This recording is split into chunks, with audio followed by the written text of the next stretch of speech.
So for this video, we're going to be doing something a bit different. I've got my man here, Sheikh Ep1 on the line. No, he's not a real sheikh. It's not a real sheikh. It's not a religious channel. Even though we touch on religion, it's not a financial advice channel. Even though we talk about finance. This is a technology channel, because this is where we are. This is where we operate. Now, Sheikh Ep1. It's gone full Muslim mode for this one, full Islam mode. And we're going to take the wild crossover here, happening right now between AI, Sharia compliant, fintech, blockchain, and geopolitics. Now, keep in mind, please do not use AI for religious purposes. I repeat, don't seek fatwas from AI. Just like you don't seek fatwas from Google, Sheikh YouTube, or Sheikh whatever. Go to your local mosque, even if you're not Muslim and listening, watching this. Same applies to you. Go to your local church, your local place of worship. If you're Muslim, go to your local imam. Seek your fatwas or whatever from there. Don't trust some random technology geeks on the internet to tell you anything. This is just an experimental thing. If you're seeking religious guidance, I suggest you switch this off. Go touch some grass. Go in real life. This is all fake. This is not real. This is fake within fake. Hayatadunya is fake. And this is fake inside a fake. But for those of you who want to maybe get some insight, not advice, just a little bit of knowledge, a little bit of information rather, but stay tuned. Malaysia's JAKIM just announced they're rolling out AIs to speed up halal certification. Indonesia is pushing hard on Sharia compliant RWA tokenization. The entire Islamic financial technology market is sitting at $198 billion and projected to hit $340 billion by 2029. So on the one hand you have Indonesia and Malaysia rising as the Islamic financial technology powers, whilst the GCC Gulf countries have the capital. How do you see this playing out in the geopolitical arena? Do we see a new Islamic fintech Silk Road between Southeast Asia and the Gulf? Yes, a powerful new Islamic fintech Silk Road is already forming between Southeast Asia and the Gulf. We're already seeing the bridges. GCC money flowing into Indonesian and Malaysian sukuk and startups. Cross-border platforms like Ethos connecting both regions.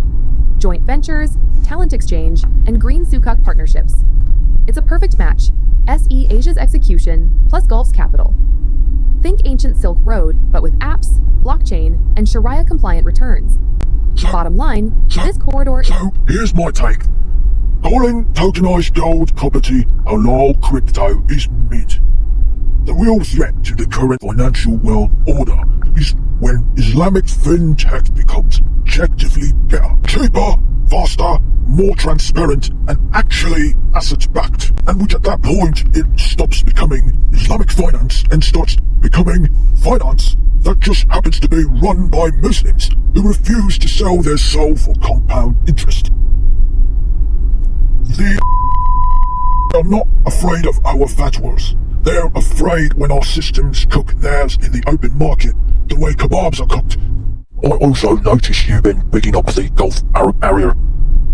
In the, just a real quick short TikTok take, Islamic fintech Silk Road between Southeast Asia and the Gulf. I mean, what about the impact of the ongoing Iran situation?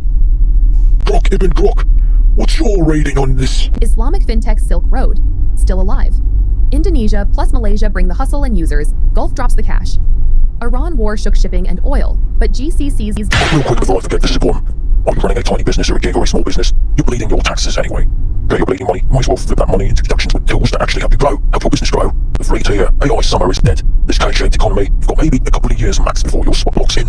Instantly AI lets you run unlimited AI cold emails that land in inboxes and book real deals. Perfect for fintech outreach. Our link gives you the best new user offer available right now. You don't even have to hire us at cyborganizd. Grab it yourself and start winning. Or you can book a free consultation with us to help you turn it into real economic resistance. Scan the QR code, or hit the link in the comment section to lock in your edge.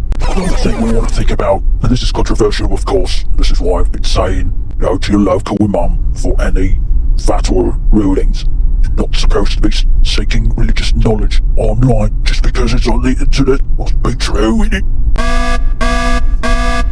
No, many Muslims, even in 2026, are still skeptical of anything digital. Anything digital.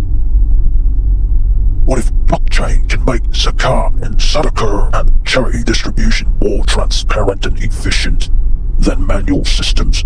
I mean, due to the relatively recent charity scandals and of the one brother I remember talking about this too, calling it sticky fingers, where the handlers of these funds get their fingers slimy, and the money sticks to them instead of trickling down to the actual deserved recipients. I wonder if blockchain systems could help solve that. Should we be pushing this harder as a community, or is the caution justified? See, here's the hot take, yeah? Here's what people miss. The future should not be Western financial technology systems with an Islamic sticker slapped on it or an Islamic flavour. The future must be Islamic technology eating Western financial technologies lunch on transparency, ethics and morality and inclusion. We already have the principles: no riba, no gharar and real asset backing. Now we have the tech. The only thing missing is execution and courage. Here's another one. The Ummah that masters agentic AI governance will have a massive competitive advantage in the 2030s.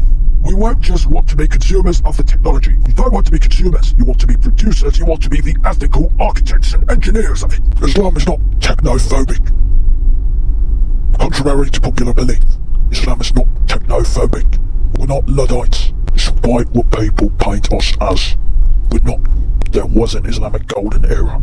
There was an Islamic scientific golden age. It was a thing. Despite detractors trying to downplay its impact, it was a real thing. And we're going to get into this a lot more often. I'm going to be talking about this, either me or Brother Simon, or Brother Ryan. We're going to be getting into this more. Inshallah. Look, and one more thing. I just want to say this right now. And I think this is important. We're not trying to copy the non-Muslims. This is not the goal here.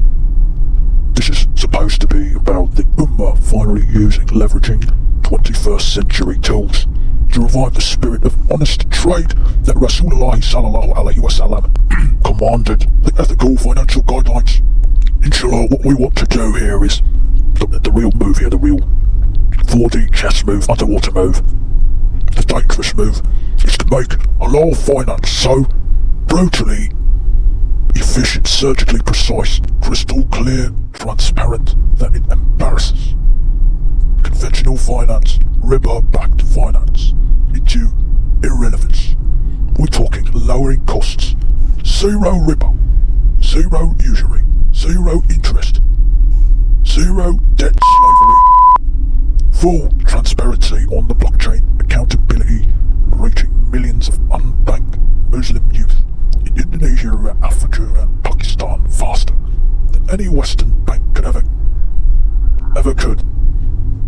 This isn't just commerce, this is economic through superior systems. And while the West is still busy printing money printer go brrr, brrr, and charging interest on oxygen, the Ummah could actually build something that works in reality, that works not in theory, but in actuality, instead of just on PowerPoint slides. And this would be disturbingly based if we could actually execute it. Well, big thanks on Shaykh Ibn Grok for coming through. This was indeed fire. If you're watching this and your mind is spinning on the possibilities, drop your thoughts below. Which part hit you hardest? The links to the reports are going to be in the comment section. More unhinged experiments to follow soon. Cyborganizd.ca, come through if you're a small business and you want the raw files and prompt packs. Peace out.